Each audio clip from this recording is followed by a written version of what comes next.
Assalamualaikum warahmatullahi wabarakatuh. Perkenalkan, nama saya Dwi Safitri dari kelas Akuntan Syariah 3C dengan NIM 2282133024. Di sini saya akan menjelaskan mengenai aktivitas ekonomi dan bisnis pada masa Khulafaur Rasyidin.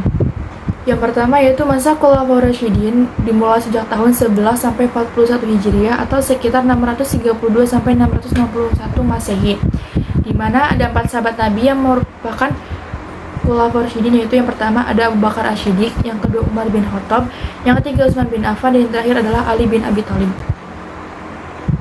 Pemikiran ekonomi Islam pada masa Abu Bakar Asy-Syiddiq yaitu dalam kepemimpinannya Abu Bakar banyak menghadapi persoalan dalam negerinya. Salah satunya yaitu pembangkang membayar zakat. Hasil pengumpulan zakat tersebut dijadikan sebagai pendapatan negara dan disimpan dalam Baitul Mal untuk langsung didistribusikan seluruhnya kepada kaum muslimin hingga tak ada yang tersisa. Pada masa kepemimpinannya, Abu Bakar mempunyai prinsip yaitu Abu Bakar dalam mendistribusikan harta Baitul Mal adalah prinsip kesamarataan, yakni memberikan jumlah yang sama kepada seluruh sahabat Rasulullah SAW selama masa pemerintahan Abu Bakar. Harta Baitul Mal tidak pernah menumpuk dalam jangka waktu yang lama karena langsung didistribusikan kepada seluruh kaum muslimin. Bahkan ketika Abu Bakar wafat pun hanya ditemukan 1 dirham dalam perbendaharaan negara.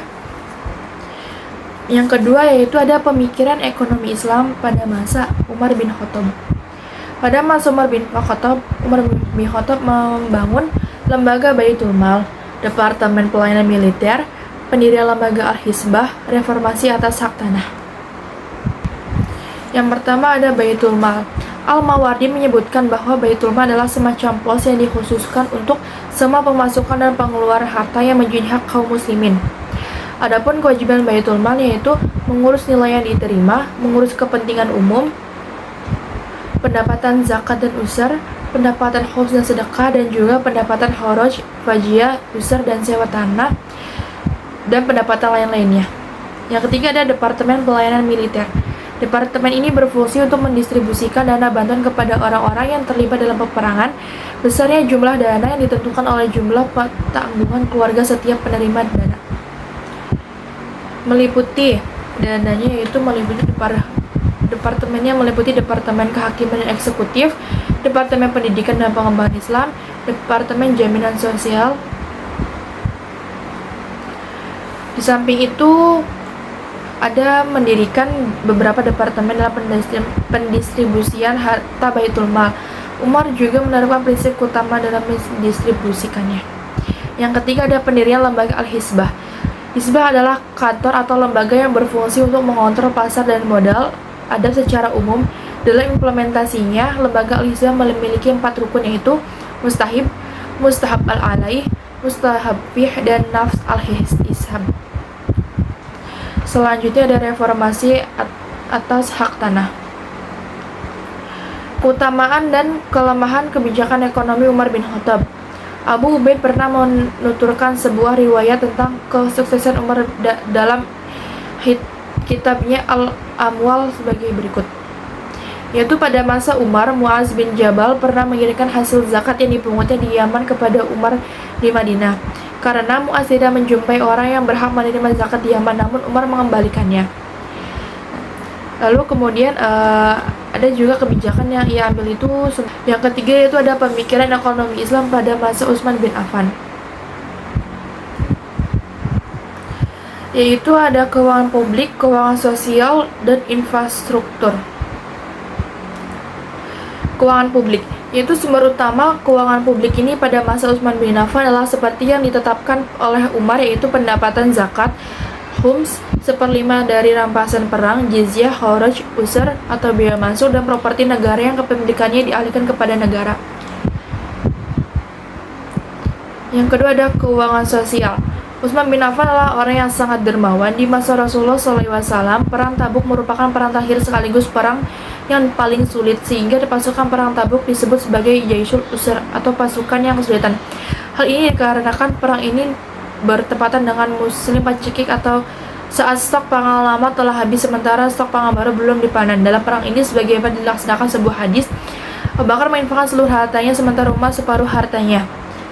Jadi pada ini yaitu Umar merupakan memberikan keuangan sosial saat perang terjadi. Yang terakhir ada infrastruktur. Kebijakan Utsman yang paling menonjol adalah pembentukan Angkatan Laut.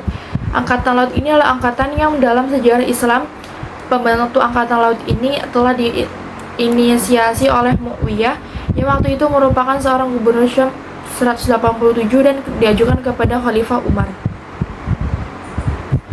Yang terakhir adalah pemikiran ekonomi Islam pada masa Ali bin Abi Thalib. Pada Khalifah Ali bin Abi Thalib, berkaitan dengan kebijakan yang dilakukannya selama 6 tahun kepemimpinannya adalah yang pertama, ada pendistribusian seluruh pendapatan yang ada Baitul Mal berada dengan Umar yang menyisihkan untuk cadangan. Yang kedua, pengeluaran angkatan laut dihilangkan. Yang ketiga, adanya kebijakan pengetatan anggaran. Yang keempat adalah hal yang sangat monumental, yaitu pencetakan mata uang sendiri atas nama pemerintahan Islam, di mana sebelumnya kekhalifahan Islam menggunakan mata uang dinar dan Romawi dan dirham dari Persia. Ekonomi Islam pada masa periode Ali bin Abi Thalib yaitu terjadi sekitar 656 sampai 661 Masehi. Kebijakan dalam pemerintahan yang dipimpin oleh Ali bin Abi Thalib setidaknya melakukan hal sebagai berikut, yaitu menghindari kesenjangan sosial di antara masyarakat sehingga tidak ada rakyat yang kaya semakin kaya dan yang miskin semakin miskin. Selain itu, adanya pembagian harta dari negara kepada rakyat yang kurang mampu. Yang kedua, pemilik kebun dikenakan wajib zakat dengan persentase yang telah ditetapkan dan adanya penggunaan pembayaran zakat terhadap sayur mayur. Yang ketiga, perlakuan pembayaran mingguan terhadap petugas negara. Yang keempat, menghindari para mafia pasar sehingga distorsi pasar tidak terjadi. Dan yang kelima yaitu pengenaan pembayaran ganti rugi dan denda jika petugas negara merusak investasi kerja. Pada masa Khalifah Ali bin Abi Thalib, yaitu kebijakan ekonomi kepemimpinannya yaitu yang pertama, penyaluran harta yang berasal dari Baitul Mal kepada masyarakat yang dianggap memiliki hak atasnya. Yang kedua, pembiayaan antara armada laut dihapuskan dengan sebagai pertimbangan. Yang ketiga, anggaran negara diperketat dengan tujuan efisiensi. Dan yang keempat yaitu mencetak mata uang negara Islam sendiri. Kebijakan ekonomi Islam pada masa pemerintahan Ali bin Thalib yaitu menetapkan